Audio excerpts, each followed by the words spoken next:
We're going to talk about love costing you something from the perspective of raising your personal value. What does that mean? It means getting your personal act together. You might have to spend some time working on yourself, some money, sometimes a little money helps, working on yourself, things that make you feel good. Not saying you need to go on a major shopping spree and run up your credit cards and exhaust your funds and spend your rent and your mortgage or whatever, but things that make you feel good. Just working on some things that make you feel good about yourself. Rob Herbert said, clean out your closet. Maybe that's, whatever that is. If you want to be a blessing to somebody else, that would help as well. But we want to work on some things to make sure you're on point. You're on point doesn't mean that you got to be to someone else's satisfaction, but being on point in terms of your spirituality, who you are in God, investing, as Gail Thomas just said, in yourself to the point where you feel good about what you have to present. I love standing in front of a group of people and presenting things to them. When I was in college, standing before the class and giving a presentation. When I felt good about the content, me knowing the content of what I had to speak about, I was able to speak in an intelligent manner and in a ways where I could draw the person in and I felt good about the content because I knew the content. When you are presenting yourself in front of others, you are presenting yourself. And if you don't know the content, it's going to show in your presentation. Y'all not with me? If you don't know the content of what you're presenting, you're not going to be appealing to those who you are speaking to and those that you are dealing with, and it's going to cost you, and it probably will cost you something. All right. So watch this. You want to make sure there's some personal things in your life that are straightened out to make sure that you're on point. And you've got to be honest with yourself. If you're not willing, or if you're incapable of looking at your faults or looking at yourself objectively, you're going to miss this whole thing tonight. And it may cost you a relationship. So if you don't spend the time, thank you, Kim David, beforehand, Pastor Ronald Green is watching tonight. Looking forward to being with you soon, that Saturday before Father's Day. If you don't take the time to invest in yourself and to get your act together, you won't have a presentation that's going to be enlightening enough or compassionate enough to attract people to what you're trying to present to them. Again, when people see you, what are they going to get from you? If you're not true to yourself as terms of your personal issues, you will be like a used car that's on a parking lot that has a sign up there. Or you ever see that white, that little white sheet that be on top of those cars on the windshield of the cars? God bless you, Pastor Ronald Green. And it says, as is, in big black letters. Then that slash, no warranty. You seen that? Where somebody's selling a car, and it's on the dealer's lot, and it says, as is, no warranty.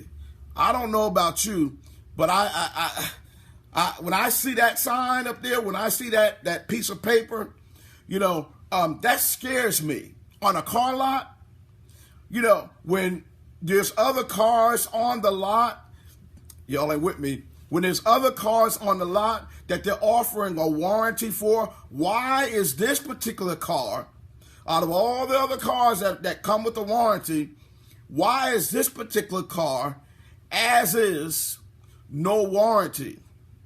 That means to me, and that's saying to me, God bless you, Pastor Edward Allen, God bless you, sir. That says to me, and that means to me, that the car is no good, and I'm possibly going to get stuck with something that I really don't want.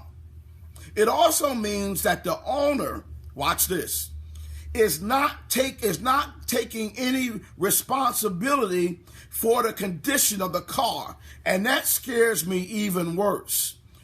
As is, no warranty. Ladies and gentlemen, Gail will say it, no value. Ladies and gentlemen, if you don't correct some things about yourself, if you don't feel good about yourself enough to sit down, take time, get yourself together, if you can't objectively look at yourself and fix what needs to be fixed, you come off. I don't care how good you look on the outside. You know, those cars, they clean those cars up real good. The outside looks great. But there's a reason why the dealer is selling this particular car as is, no warranty. Doesn't matter how dressed up you are. When I start to look at the engine, when I start to get to know you, I start the car up and I take it on a test drive and I really dig into this car, I'm finding out there's a reason why you're coming off as is, no warranty. It's time for some preparation, self-preparation, in terms of healing. Are you jacked up from childhood? Are you jacked up from a previous relationship? It's okay. It happens. We've all been there. But you need to understand that you're coming off. If you haven't resolved those issues, you're coming off as is, no warranty. Mercedes Brooks is with us tonight from Cheyenne, Wyoming. God bless you. If you don't resolve the things of the past, all of these things can mess up your self-confidence. Again, the dealer, they're not offering a warranty because they have no self-confidence. They have no confidence in the product. They just want their money and they're gone. Carolyn McGraw from Colorado Springs. God bless you, my friend. Tell the family, Sharita, your husband, the family, I said hello. Self-esteem issues. That's a big one. If you're jacked up, again, if your self-esteem is shot, when it comes time, when I was in college, my presentation, if you have problems with your self-esteem, you're not going to present well. I don't know how many of you have ever had to do a presentation at work or in college or in church. If you have issues with yourself, you're not going to come across well. No one wants to hear, in terms of learning something, from somebody who doesn't know what they're talking about and doesn't feel well about themselves, enough about the content to prepare it in a positive manner. What is it that you're trying to present? What is it that's going to attract me to what you have to say? You've got to be an example of what you're putting out. You've got to work on your organizational skills. How many of us have tried to date somebody, we tried to get to know somebody, and we were turned off because we realized that their life is a total mess? You don't have to be perfect because we all have issues, but I'm talking about there's no organization. They're ripping and running. Everything is helter-skelter. Their car is a mess. Their house is a mess. Everything is just a mess. Ladies and gentlemen, again, Kathy, God bless you. I know you're late. God be with you. When I go, and this is back in the day, when I go to peek in your car to get your number, I'm looking. Again, I'm not perfect. I'm not saying I'm perfect. But I'm kind of glancing in your car when I'm trying to get your number, and I'm not letting you know I'm looking, but I'm kind of, and if your car is a complete mess, I'm like, oh, wait a minute, that stuff on the dashboard, stuff all on the floor, just junk, McDonald's bags and Happy Meal, the containers on the back floor, and I'm looking. Now, if you got kids, that's understandable. It's hard. But you by yourself, and there ain't no car seat in the car, and it's just a mess. That kind of sets off a little thing with me. Go and read Proverbs 31 and find out what a Proverbs 31 woman is. This woman is a vicious woman. And when I mean vicious, I'm making that up in terms of, I'm saying it's a good thing. She's vicious in a good way, in terms of being on point. Carolyn McGraw said hoarding 911. That hoarder, they've got a whole, if you ever watch that show, they have a whole bunch of issues. self-esteem issues, healing issues. It's a sickness. It's a lot of different things. Organization, their self-esteem, their self-worth, self-confidence, all of those things. Go and read and pull out maybe the New King James Version or one of these other NIV, ESV. Randall Williams, awesome musician, is watching. Thank God for him tonight. Go and see what a Proverbs 31 woman is. Some of you are going to have to work that list. We're talking about love is going to cost you something. I'm going to be on for 12 more minutes. I think that's it. If I'm saying that right. Yeah, 12 more minutes. Love is going to cost you something. It's going to cost you to put some work into yourself before you add somebody. If you don't put any work in, watch this. If, like the dealer selling that car, some of you that just joined me, you ever seen those signs that says, as is, no warranty on the car? That means the dealer hasn't put any work in it. Or if they have put any work in it, they're not going to put any more work in it. And they only put enough work in it to just get somebody to commit to it. All right. I could unpack that for an hour. I'm not doing it tonight. But on your own, after I sign off at 10:30, think about that. Unpack that on your own. The dealer is only committing to what they've already put into the car to get somebody to buy it. But it lets me know that they're not committing to anything else, to fix up anything else.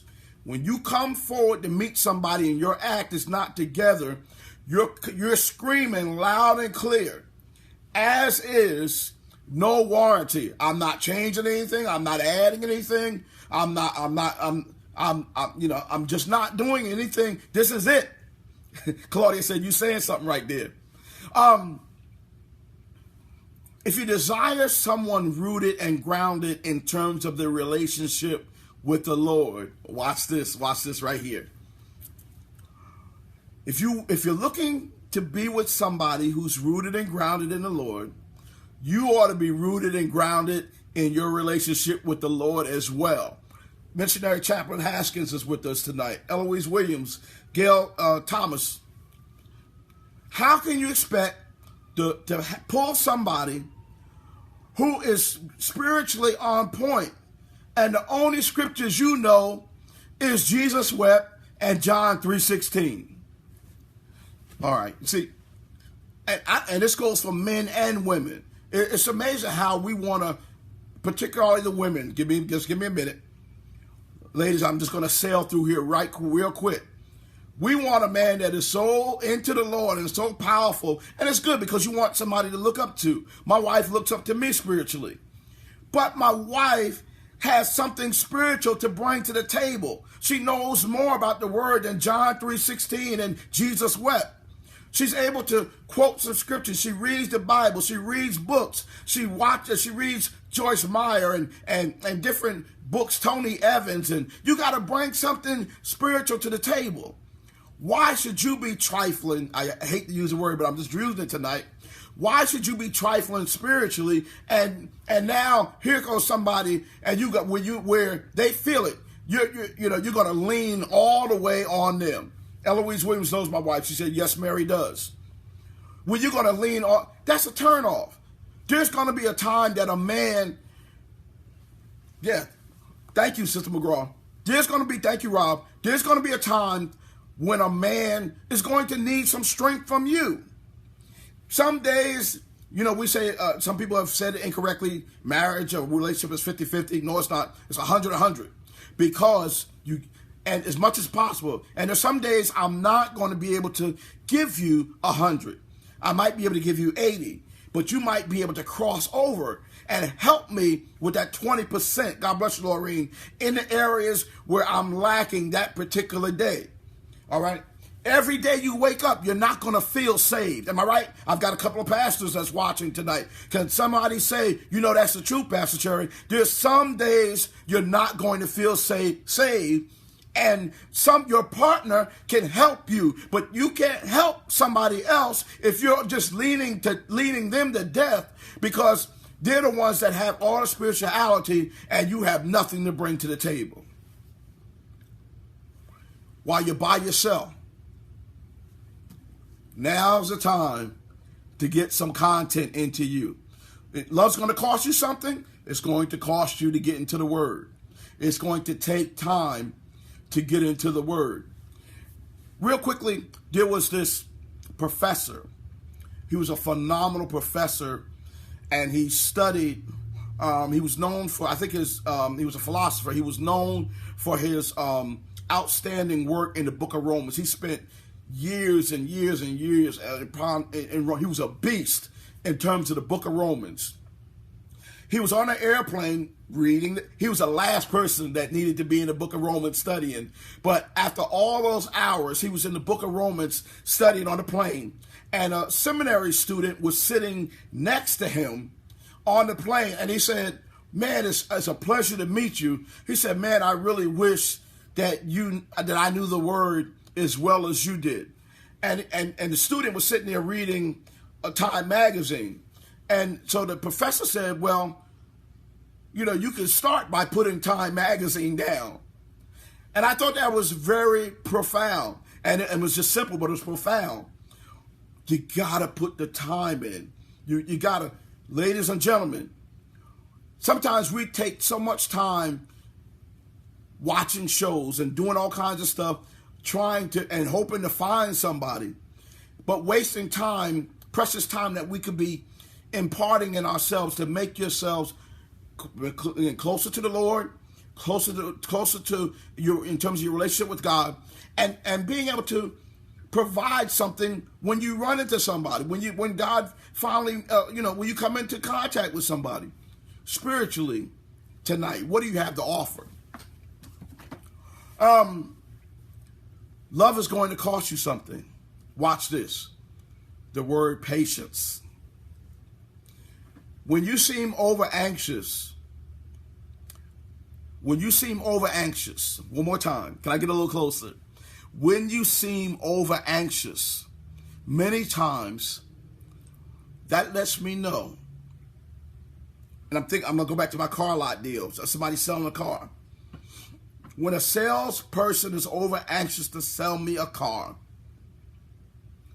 and if they won't even let me get off the lot, well, I'll come back later. Then they try to really push. Something's up with that deal. Thank you, Alana Green. It's as is, no warranty. You getting ready to sell me some goods that ain't gonna be worth nothing. Do you have patience? What is it that makes you, some of y'all, can y'all be honest tonight? How many of you have pushed and pushed when you meet somebody that you're with? You pushed and pushed and pushed till you push that person away. All of a sudden they stop contacting you because you were that salesman. And as Kim David just said, there's some merchandise that's damaged and you're trying to hurry up and pawn it off on somebody. Attitude adjustment. This is huge right here. You know you. Do you get angry quickly? I might be going down your street, but you might not be ready to deal with this. Or are you too confrontational? Are you quick to run off at the mouth without thinking? You need some time to put some time in to resolve these issues that are inside of you. Also, look at yourself overall. Y'all stay with me. We got 4 or 5 minutes. Find happiness before you meet the person. I met some women when I was in the dating stage, and they were just so unhappy. Oh my goodness! Every time I called them, they were like, they needed me to be their savior. That's that car again. As is, no warranty. You haven't put anything in yourself. And again, I want to be in a relationship to be happy. I want, when days that I'm down, thank you, Shamina Isaac. There's some days that I might be down that I need to be able to come to you to be happy. But you're the one that's always, you got this thing going on, you're not happy. You're not ready to be in a relationship. Thank you, Genevia Pruitt, God bless you. Thank you for that. When you are happy, it's contagious. People want to grasp hold to that. If you meet a man and on the second conversation you got to go into this whole thing, you down, your light bill needs to be paid, your rent ain't right, and they're gonna kick me out, and these things can happen. They do happen. But if you got all this going on, how do you expect? And you're just unhappy in life. You're unhappy in your job. You're unhappy with your friends. You don't even have hardly any friends. All of these is that car that somebody's selling on the lot, that a dealer is selling, that says as is, no warranty. Take the time to work on your appearance. This might cost some money. This might cost some time. This might cost some effort. Love is going to cost you something. Be consistent. You shouldn't be decent one day and tore down the next day. Be consistent. You just never know. Take the extra time when you leave that house. Make sure you're right, because you never know. You're going to Walmart for a few minutes. You just never know. 7. I'm going down this list. I should have recalled the numbers. Are you selfish? This is going to take a critical analysis. Are you a selfish person? There are times that we are, to a certain degree. How are you? These are rhetorical questions. How are you when it comes to compromising? We've got 1 more minute. Love is going to cost you something, and sometimes that means you will not get your way all the time. It can't be all about you. We've got to understand that they have desires and needs and wants too, and you've got to be willing to compromise. If you're too compromising, that's an issue. That means that there's some things that are missing in you and you haven't stood up enough for yourself. And if you're too compromising, it's because the need is too great in your life. When you go in a car lot to shop for a car, you've got to be willing to walk away from a deal. I'm going to say it again. You've got to, even if you really want that car, I try to make it a practice of, I hear their pitch, the sales pitch. Okay, boom, boom, boom. Here's the numbers. This is what it's going to cost. I go, thank you. I'm going to go home and sleep on it. I'm going to get off that lot. Because one, I want to see how desperate the salesperson is. Then I want to show them that I'm not desperate. And there's some things that I might want. There's some things that I might want out of the deal that they're not going to give me if I'm too eager to take it right then. So when I come back tomorrow, they're going to be kind of excited. They say, okay, this person's kind of serious. But now I've got some issues. I've got some things that I need to see that the dealer is ready to compromise on. I'm not going with this as is, no warranty thing. I looked at the tires. The tires ain't right. Can we put some new tires on here? Yeah, exactly, Karen McGraw. That's it. My mama said, look your best every time you walk out the door. If you look good, people will treat you good. No nonsense. That is so true. Narcissism, which is inordinate. Inordinate means unusually or disproportionately large or excessive. Narcissism is inordinate fascination with oneself. Is that you? Or is that the person you've met? Excessive self-love. Somebody said number 45. Vanity. Signs of narcissism is when you have a superiority complex, a grandiose self-image, when you feel entitlement, conceit. You have trouble with boundary violations, false charm, manipulation, irresponsibility, rule breaking, extreme selfishness, negative emotions, and contempt toward others. Is that you tonight? Is that you or the person that you were interested in? So ladies and gentlemen, that's all I have for tonight. That's all I'm going to give you for tonight. Part 4, love is going to cost you something. Send this to somebody that you know who needs it. I love you all. God bless you. Have an awesome weekend. Good night.